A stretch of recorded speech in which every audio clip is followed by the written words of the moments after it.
I think the overall impact of Elon Musk on the Trump orbit has been really good, and his impact on the country is really good. So I don't know how this is going to turn out. I know these kinds of announcements are important to presidents. These kinds of investments are important to new administrations.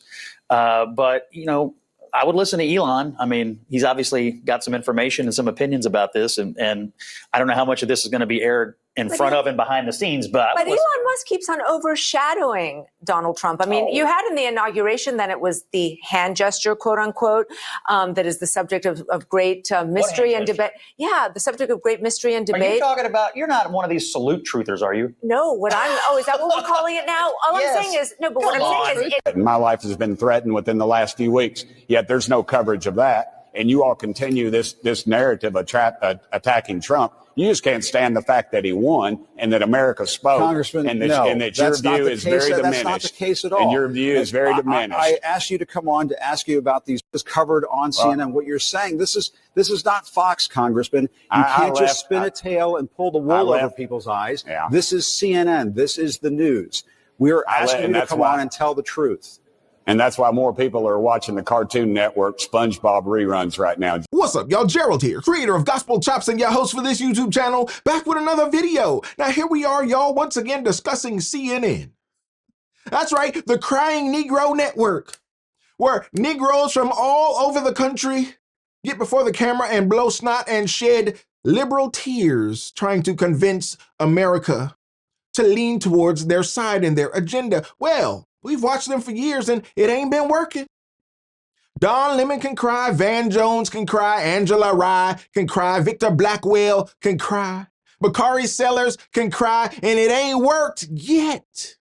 Matter of fact, it may have hurt the network because we see that over the last couple of years, their ratings have gone down. Perhaps the Negroidal tears are running your audience away. Have you ever thought about that? But they may have come to their senses, y'all, in that they may have cut some of those blackity blacks off of the network. You don't see them as much anymore as of late. You got Abby Phillip out there doing her show, running her thing, but you don't see much melanin on that network anymore. Why is that?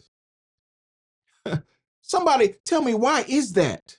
Came across this story that said CNN boss Mark Thompson told Jake Tapper, Anderson Cooper, and 100 other journalists not to express outrage during Trump inauguration.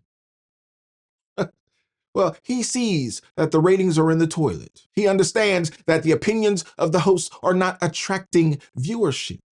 Matter of fact, it's so low, y'all, if you can get on YouTube and get a video to get 100,000 views, you are rivaling CNN at this point. It's that bad, yes. But in recognizing the writing on the wall, the boss told the anchors not to express outrage for Donald Trump. We're going to lay back, fall back, be cool, be quiet. We know y'all feel a certain way. We know you hate this man, but don't express it live on air because we're trying to stay afloat. Listen, we're trying not to face any retribution from this new administration. We're trying to still have access to the president, the vice president, his appointees, his cabinet. Y'all don't mess this up. I'm the CEO, and I got to please the board of directors. I'm trying to hold on to my job. So listen, here's my directive to you, on-air talent. Do not express any animosity towards Donald Trump in the coming days. Well, y'all, there may have been one who didn't get the memo or didn't receive it properly or couldn't wrap his mind around it because he has Trump derangement syndrome to such a high degree. Jim Acosta. Yeah, that Jim Acosta. We all pretty much tired of him from the first Trump administration. He was clout chasing incessantly on this very network. As a White House correspondent, we got so sick of him challenging Donald Trump at inappropriate times. He got on our reserve nerve. You know that nerve that you keep back there? That one little nerve that you hide in that secret place. So when everybody on your job, your kids, everybody get on your nerves, you got one left so you don't lose it completely. Well, Jim Acosta has a way of finding that reserve nerve and pouncing on it and making us lose it. Because there's no excuse for the things that he does. There's no excuse for his antics as a political commentator, as a news anchor. I guess that's what he calls himself. a reporter. But this man's tactics and his antics are so offensive, so inappropriate all the time. Well, I guess he didn't get the memo from the CEO. And he went on with a congressman and decided to press this congressman until the congressman clapped back and told him, look, more people are watching the Cartoon Network than your crying Negro network. So don't come at me, bro, because I will give it right back to you. Let's discuss that and more now with Republican Congressman Tim Burchett of Tennessee. Congressman, thanks so much for being here. Axios is reporting that Trump's January 6 pardons were a last-minute decision. His team was reportedly wrestling with how to handle them. But according to one advisor, Trump said, quote, F it, release them all. Your response? Well, Jim, as always, it's good to be on here for my weekly beating from you all at CNN, and I appreciate you, brother. And I was thinking about you this morning, actually, because I remember Rush Limbaugh, somebody called in when Bill Clinton was elected president, and they said, oh, I bet you're depressed. And he said, depressed? Heck no, I got 4 years of material. Just think, you've got 4 years of material at least, right? Well, now. I'm not so much worried about material, Congressman, as I am about the president releasing violent offenders who attacked the Capitol, where you're standing right now on January 6th, people who are convicted of seditious conspiracy. Do you defend what Donald Trump did, releasing these people from prison, pardoning them, commuting their sentences? Yes or no? I was the last person to leave the Capitol grounds, the floor of the Capitol, last member of Congress on January 6th when all this went down. I was offended as anybody. If they crossed those barriers, they were breaking the law. But you got to realize, too, they were charged under federal law. Many of them never even saw their day in court and were sitting in a jail cell. So the whole thing is Congressman, bad news. But you Congressman, also, I asked you a yes or no question. Do you agree with President Trump's decision to pardon these violent people and releasing them from jail? If they were truly violent, no. But do I know that they were? I don't know that. What do you mean you don't know that? We're showing the footage on the air right now. Congressman, you were there that day. There are offenders on January 6th who violently beat police officers.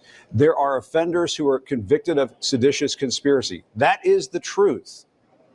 This is a political world, Jim, and I don't remember you all on CNN condemning Joe Biden for commuting the sentences of murderers and child molesters, which he did. And you all Congressman, I'm not asking about that. Congressman, we talked about Joe Biden's pardons. You never do, Congressman, Jim. we did talk about it. We talked about Joe Biden's pardons. Oh, Jim, you did not. You all read your report from the Democrat National Committee, as you always do. That is absolutely false. Congressman, are you going to respond and say whether or not it is right to let these people out of jail? I don't know if it is or not. I'm not a lawyer, but I'll tell you what isn't right. You're a congressman. You're a member of Congress. You're an elected official. Take a stand. They were not given due process. I told you if they crossed the line, they were trespassers. Should they rot in jail for the rest of their lives in a federal penitentiary not trespassing, and never be charged? Beating police officer, tasing police officers, seditious conspiracy. What you're forgetting to say is the ones that he didn't release. Why did he not release those? There are several that he did. This blanket thing you're all talking about is not a blanket.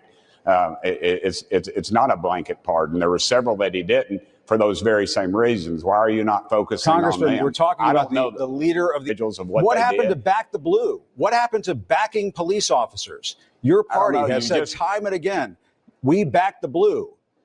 It sounds like you let down the blue. You're betraying the blue. Jim, why don't you just give an editorial and not let me come on? Look, what happened in the last 4 years with police? What happened with all the riots that took place all across the country? Police officers were murdered. Courthouses were burned. Over 22 police cars were burned. Yet no one went to jail for that. Where's your crocodile tears for that? No, Congressman, you're engaging in a game. You're engaging in a game of whataboutism. People were obviously prosecuted after those every day.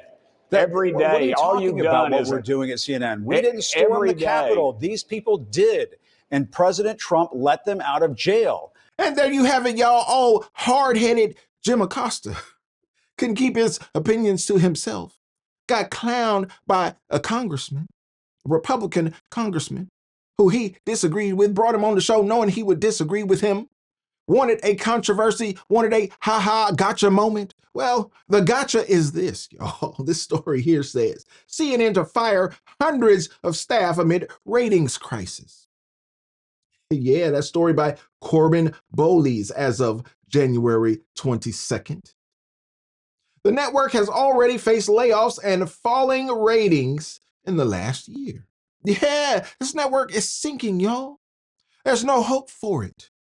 Not that I see, because they don't want to change their political philosophy. They want to hold on to their political narratives and think that they can just beat you over the head with it until you come along. But it's not working. And now they're reeling. Now they are falling into desperate times. They're going to have to take desperate measures. What does that mean? That means layoffs. That means salary cuts for some of their biggest reporters, some of their biggest on-air talent.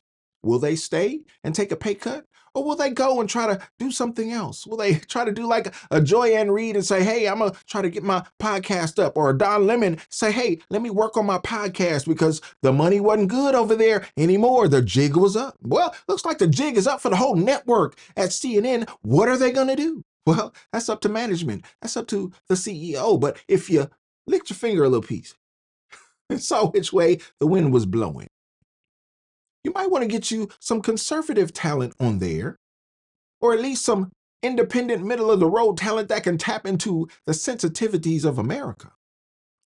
That might help you stay afloat, because where you're going now, holding on, clinging to that left-wing life raft, no, you're going to sink. It's not going to work. You've already gotten rid of the crying blackety blacks. You saw that wasn't working. Now you got people like Jim Acosta, who's hard-headed and won't listen to management. He wants to do his own thing. Oh, he's going rogue. He thinks he knows better than management. Okay, Jim Acosta. We're going to let you crash out. But if I'm the CEO of CNN, I ain't going to let you crash out here. Now you're going to get a pink slip. Sir, ma'am, sir, ma'am. There's a new day dawning. You just 4 days into the new administration, and if you can't see what's going on here, well, maybe you don't deserve to be on air anyway. Y'all, let me know what you think about this. I'd love to know your thoughts. CNN is laying off talent right, left, and center. They're cutting costs because the ratings have been cut by the people. That was a determination made by the public that they couldn't control. Well, maybe they could have controlled it by their content, but they chose not to, and the public made a decision to watch something else. There goeth your ratings, crying Negro Network. Y'all let me know what you think about this. I'd love to know your thoughts, and don't forget to like the video, subscribe to the channel, and share the video so we can get more people involved in the conversation, y'all. And like I always say, always remember and never forget, without the gospel, it's just chops. Until next time, peace.